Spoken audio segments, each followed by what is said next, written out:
سلام بچه ها، اومدیم سراغ یک چیزی بهتون یاد بدم که در جایی که میخواین بچه ها تو شاد میخواین فیلم های آموزشی ببینید ولی بلد نیستید، میید اینجا وارد شادمت کجاست؟ شاد باشید بچه.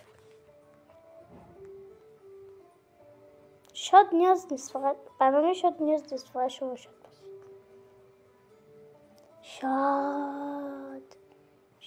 شادو دیدم، شادو دیدم. آره شاد بشید.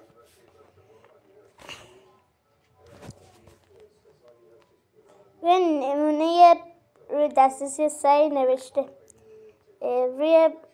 روی نمونه تدریس کلیک میکنید.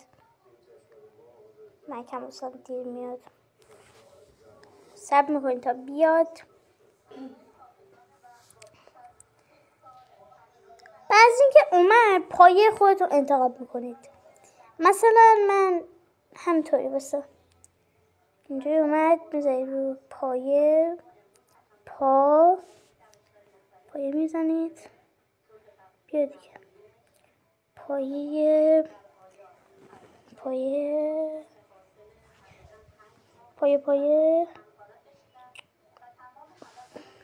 خدا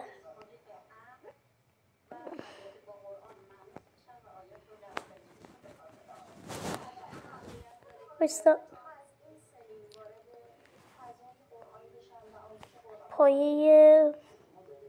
رو پایه همه آخرش اینجا مثلا من میزنم پایه دوم. مثلا پایه دوم بعضی من تمام کتابا میاد. میتونید کتاب واسه خودتون انتخاب بکنید. پایه دومه تمام کتابا آورده دیگه. فارسی پایه دوم، ریاضی پایه دوم، اینترنت رایگان چه نوشتم چه میدونم. اینجا بیزید رو بزنید و فیلم رو تماشا کنید. تا فعلا خدا حافظ. حافظ شیرازی.